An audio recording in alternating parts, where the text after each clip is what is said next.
You're listening to Search the Scriptures Daily, a program in which we encourage everyone who desires to know God's truth to look to God's Word for all that is essential for salvation and living one's life in a way that is pleasing to Him.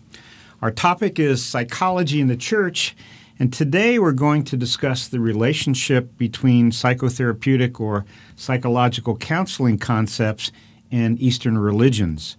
Now, Dave, that might sound like a stretch, to some who are listening or watching our program, but that observation is hardly unique to biblical Christians like us who are critical of psychotherapy. In fact, it's almost common knowledge among the researchers as well as many of the practitioners.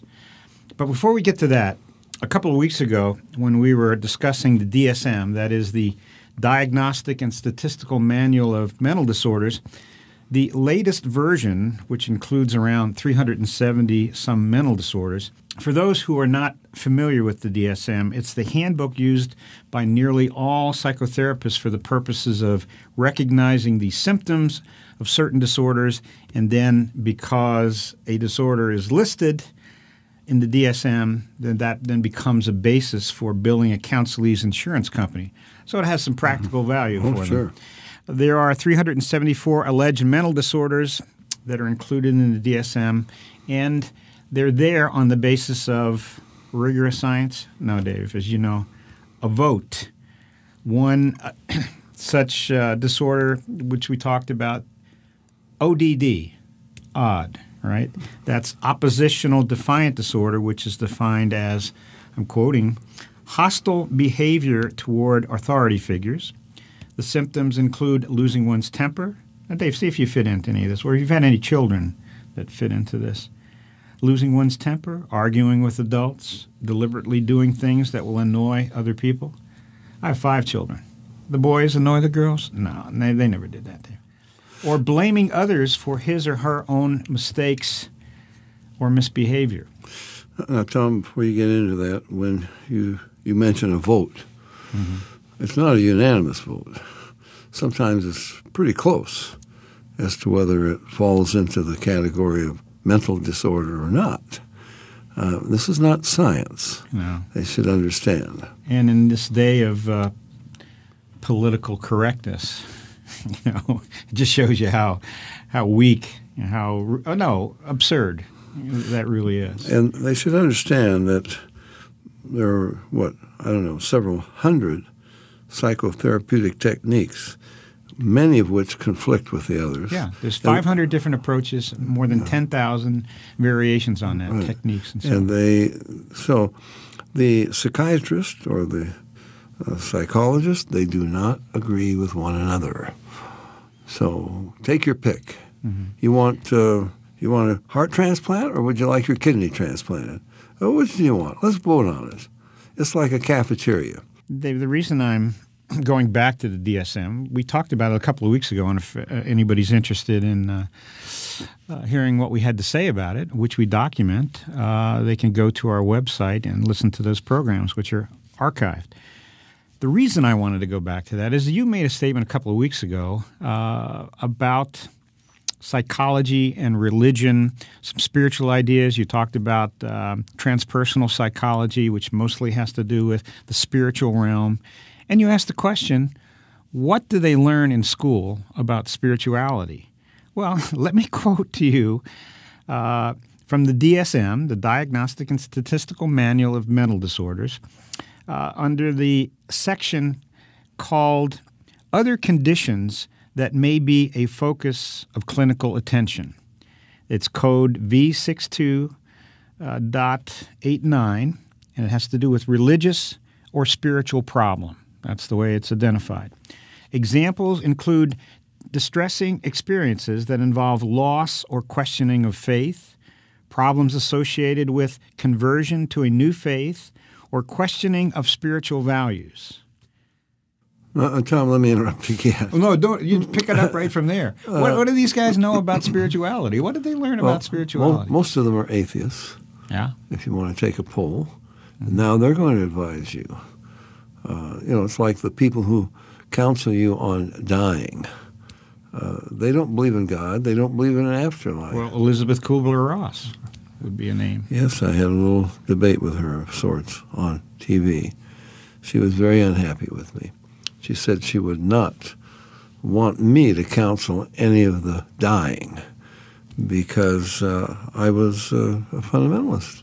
I said Jesus Christ is the only way, and she really had nothing to offer. She was a psychotherapist, psychiatrist. Dave, let me qualify one thing that you said. You said most of them are atheists.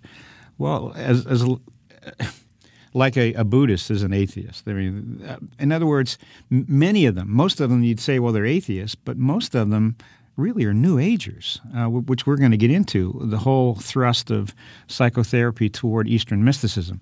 But she had seances at her ashram, her retreat center down in San Diego. They were investigated by the district attorney down of San Diego. Of course. And Tom, when you say New Agers, a New Ager says, I'm spiritual, but I'm not religious. Mm-hmm. What they mean is they want to be, space cadets out there somewhere being spiritual, hugging trees or who knows what, but no rules, no doctrine. And, of course, Paul told Timothy, 2 Timothy chapter 4, the day will come when they will not endure sound doctrine. And unfortunately, it's not even endured in many churches today. Doctrine is boring. Let's get into something a little more. Psychotherapy is all based on feelings, how you feel about something. So you certainly wouldn't want rules with regard to feelings, because my feelings may be offended by the rules. The AHP, Tom, Association for Humanistic Psychology.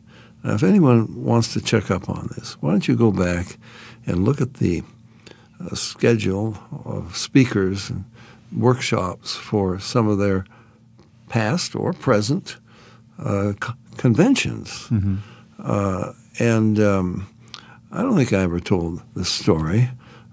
See, I've been writing about this, talking about it for years, and here was a couple. They've got a ministry, I won't name them, and they lived in the Indianapolis area, and they're not quite sure that I might be exaggerating. So they went to a convention being held in Indianapolis, and they haven't registered, they haven't paid anything, but they're picking up free literature. And then some people are filing into a room, so they just decide to follow them. And they go in there, and everybody thinks they're part of the crowd. And, well, what are they going to do? They're making little animal masks. I'm not kidding you. Now, these are PhDs. These are medical doctors and professors. They're making some of them want to be a cat or a mouse or, a falcon or whatever. And so they go right along with it. They pretend like they're drawing a face too, and that they're going to put this on, hold it in front of themselves. And then they start going around the room. Oh, they lower the lights. Now, Tom, this is the Association for Humanistic Psychology, mm-hmm. and they are really into religion, all right? They even have seances at some of these. Well, this was getting into a seance. And here's, I just came from the North Pole. I'm very cold up there, but I'm feeling much better down here. Some little bird from this lady is, it's speaking through her now, she thinks. They're channeling these animals. And they go around the room, and these people are getting rather uncomfortable. It's getting weirder and weirder. And then it comes to them. Well, the husband is a bit of he's not quite as bold. The wife is very bold, and she stands up in the middle of the room, and she starts reciting John 3:16. Wow, did that agitate these animals? They just had it's getting really wild in there, and the snake is hissing at them and sticking out its tongue and so forth. For more information about the Berean call us toll-free at our order number or visit our website